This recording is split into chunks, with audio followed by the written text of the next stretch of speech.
ऐसा लग रहा था जैसे परिमेश मित्तल का छोटा सा खुशनुमा समय अब जल्दी खत्म होने वाला था। उस मैसेज को पढ़ने के बाद विराज ने अपना फोन जेब में डाला और शालिनी से कहा कि उसे कुछ जरूरी काम के सिलसिले में बाहर जाना है। शालिनी की नजरें विराज को उम्मीद की किरण के साथ देख रही थी। जनरल वार्ड से निकलने से पहले विराज ने शालिनी से वादा किया कि वो उससे मिलने कल फिर आएगा और इसी के साथ विराज ने अपनी बहन को गले लगाया और जनरल वार्ड से बाहर आ गया। जनरल वार्ड से बाहर आते ही विराज के कदम सीधा परिमेश मित्तल के ऑफिस की तरफ बढ़ रहे थे। मैंने ये हॉस्पिटल लोगों की जान बचाने के लिए और उनका फ्री में अच्छे से अच्छा इलाज के लिए खोला था, ना कि इसलिए कि मेरी गैर मौजूदगी में ये लोग अपनी जेब भर सके। एक पिद्दा सा डीन मेरी नाक के नीचे इतना सब कर रहा है, क्या उसे अपनी मौत का डर नहीं लगता है? इन शब्दों को अपने मुंह से बाहर निकालते हुए विराज ने परिमेश मित्तल के ऑफिस का दरवाजा खोल दिया था। जैसे ही विराज ने अपने सामने परिमेश मित्तल को देखा, वैसे ही विराज को परिमेश मित्तल की किस्मत पर तरस आने लगा था। उसकी खुशियां अब जल्द ही मातम में बदलने वाली थी, जिसका अंदाजा परिमेश मित्तल को बिल्कुल भी नहीं था। अरे डायरेक्टर साहब, अब कौन सा हवा का झोंका आपको मेरी तरफ खींच लाया? विराज को कमरे में आता देख परिमेश मित्तल तुरंत ही अपनी सीट से उठ खड़ा हुआ और उसके मुंह से कुछ ये शब्द बाहर निकल आए थे। परिमेश मित्तल जब थोड़ी देर पहले विराज से मिला था, तभी से उसने विराज को इतनी अटेंशन देना ठीक नहीं समझा था।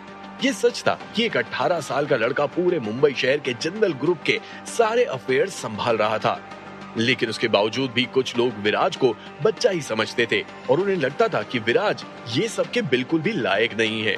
इसीलिए उसकी पीठ पीछे इन लोगों ने इस हॉस्पिटल के पूरे माहौल को बदल रखा था। परिमेश मित्तल को विराज का बिल्कुल भी डर नहीं था, क्योंकि विराज के पास इस हॉस्पिटल के एडमिनिस्ट्रेटिव राइट्स नहीं थे और उनके बिना विराज का हुक्म चलने वाला नहीं था। वो अलग बात है कि विराज इस हॉस्पिटल का ओनर था और अगर वो चाहे तो इस हॉस्पिटल को वो 1 सेकंड में बंद भी कर सकता है, लेकिन उससे विराज को कुछ भी हासिल नहीं होने वाला था और ये बात परिमेश मित्तल भी बहुत अच्छे से जानता था। मैं उसी सिलसिले में बात करने आया हूँ। मैं बस ये जानना चाहता हूँ कि मेरी बहन को आईसीयू से निकालकर जनरल वार्ड में क्यों शिफ्ट किया गया है? आप उसकी बीमारी जानते हैं? अगर उसे कुछ हो गया तो मैं क्या करूंगा? ये बोलते हुए विराज परिमेश मित्तल को घूरने लगा था। उसकी आंखों में गुस्सा साफ साफ नजर आ रहा था। परिमेश मित्तल को देखते हुए विराज एक बात तो समझ गया था कि इस आदमी को किसी की भी जिंदगी से कोई फर्क नहीं पड़ता है। विराज जिंदल के पैसों का इस्तेमाल करके ये लोग ऑफिशियल्स को पैसे खिला रहे थे और गरीबों को सस्ती दवाइयां देकर अकाउंट डिपार्टमेंट में गलत डिटेल्स डालते हुए अपनी जेब भर रहे थे। इनका मकसद साफ था, ज्यादा से ज्यादा अपनी जेब भरना। किसी जानवर से कम नहीं थे ये लोग। अगर कोई इंसान जिसके पास पैसा नहीं है लेकिन वो एक गंभीर बीमारी के साथ इस हॉस्पिटल में आएगा तो परिमेश मित्तल उसका ऑपरेशन नहीं करेगा, बल्कि उसे जनरल वार्ड में डालकर बिस्तर पर मरने के लिए छोड़ देगा। उस गरीब आदमी की जिंदगी की क्या प्रोबेबिलिटी है? 0। इन ख्यालों को और सोचने की ताकत विराज में बिल्कुल भी नहीं थी और परिमेश मित्तल की आंखों में एक आदमी की जिंदगी को पैसे से सेटल किया जा सकता था। विराज की ग्लूमी फेस को देखने के बाद भी परिमेश मित्तल को कुछ खास असर नहीं पड़ा था। हाँ, दिखावे के लिए उसने अपने चेहरे पर एम्बैरेस्ड वाला लुक डाल लिया था। डायरेक्टर साहब, आप भी जानते हैं कि आपकी बहन की कंडीशन अब बहुत ज्यादा इम्प्रूव्ड हो गई है। जो डॉक्टर आपकी बहन का चार्ज संभाल रहा है, उन्हीं ने कहा है कि उसे जनरल वार्ड में शिफ्ट किया जा सकता है।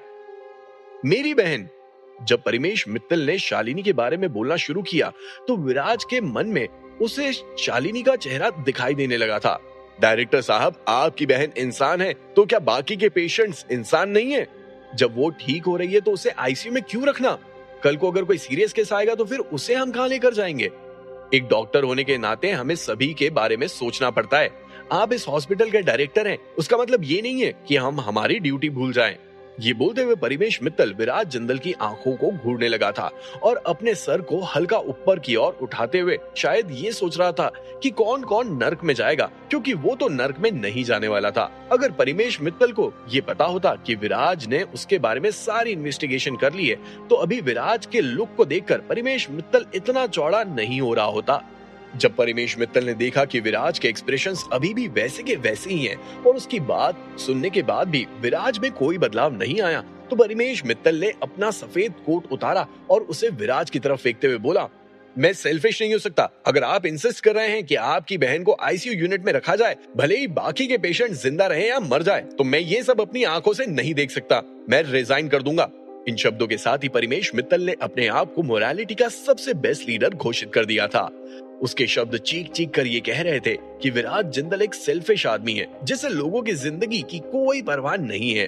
बस उसे तो अपनी बहन के अलावा और कोई नजर ही नहीं आता है। परिमेश मित्तल की इस हिम्मत के पीछे का कारण एकदम साफ था। वो जानता था कि विराज उसे किसी भी कीमत पर फायर नहीं कर सकता है, क्योंकि विराज के पास इस हॉस्पिटल के एडमिनिस्ट्रेटिव राइट्स नहीं थे।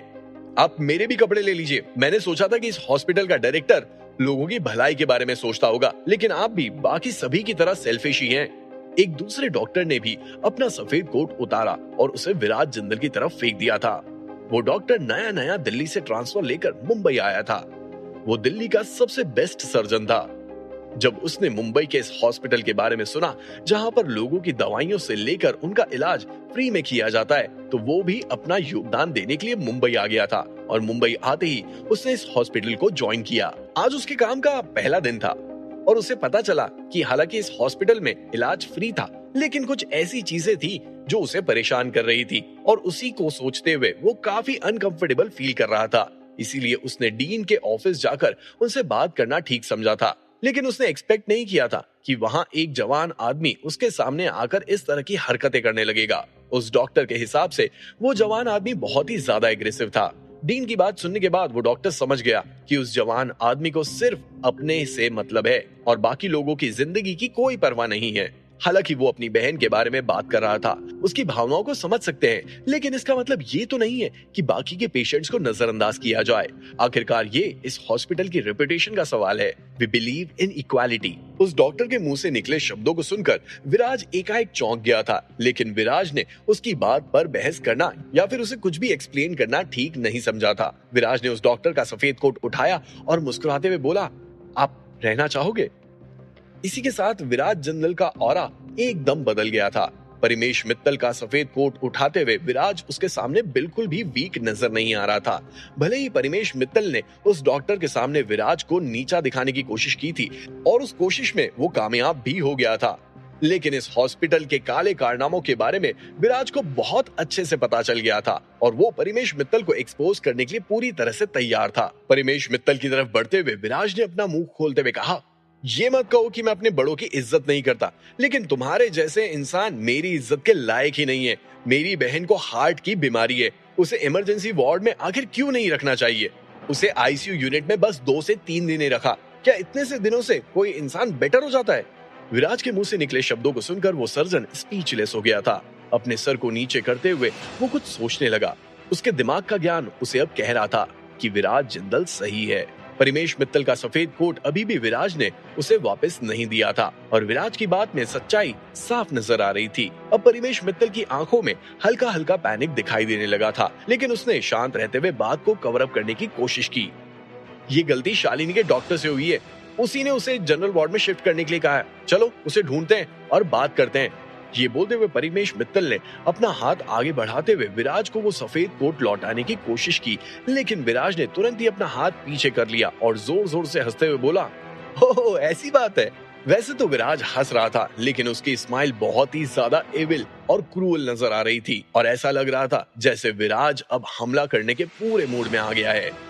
एक पेशेंट से उसकी बीमारी तक नहीं पूछी जाती है, लेकिन उसे दवा दे दी जाती है, वो भी चीप, लेकिन बिल हजारों का बनाया जाता है। इसके लिए मैं किसे जिम्मेदार मानूं? सीरियस मैटर्स की बात करते हुए विराज जिंदल थोड़ा सन की नजर आने लगा था। अंदर ही अंदर परिमेश मित्तल की हालत खराब हो गई, लेकिन उसने सरप्राइज्ड होने का दिखावा किया और अपना मुंह खोलते हुए बोला, डायरेक्टर साहब, किसी के भी मुझ से कुछ भी सुनकर क्या आपको इन सब बातों पर भरोसा करना चाहिए? ये हॉस्पिटल तो आपकी ही है, और क्या आप ये सब बातें इसलिए तो नहीं कह रहे जिससे आप अपना मेस क्लीन कर सकें? डायरेक्टर साहब, आपको उन लोगों से बचकर रहना होगा जो लोग आप पर बदनामी का आरोप लगा रहे हैं। विराज जिंदल बहुत यंग था। परिमेश मित्तल की आंखों में विराज महज एक बच्चा था जिसे अभी भी जिंदगी के तौर तरीकों का ज्ञान नहीं था। परिमेश मित्तल को विराज से डील करने में कोई प्रॉब्लम नहीं हो रही थी। उसके हिसाब से तो विराज से डील करना बहुत आसान था। परिमेश मित्तल को इतना कॉन्फिडेंट देखकर विराज अंदर ही अंदर उसे मौत की सजा देने का सोच चुका था।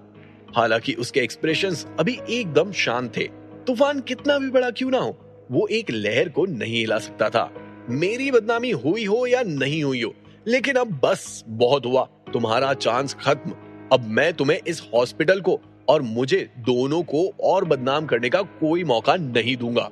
जैसे ही विराज के मुंह से ये शब्द बाहर आए, वैसे ही परिमेश मित्तल के ऑफिस का दरवाजा खुला और एंटी करप्शन ब्यूरो के कुछ लोग जो पिछले 10 मिनट से बाहर खड़े रहकर अंदर की बातें सुन रहे थे, वो परिमेश मित्तल के ऑफिस में आ घुस चुके थे। क्या होगा आगे?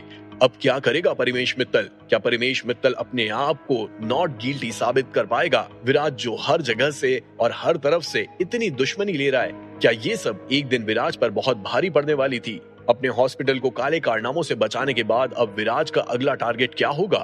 अब विराज की जिंदगी में और क्या मिशन और तकलीफ आने वाले हैं? क्या विराज ऐसे ही एक एक करके हर मिशन या टास्क में कामयाब होता जाएगा, या फिर इस कहानी में एक और कुछ कड़क मोड़ आएगा? जानने के लिए सुनिए अगला एपिसोड सिर्फ और सिर्फ पॉकेट एफएम पर।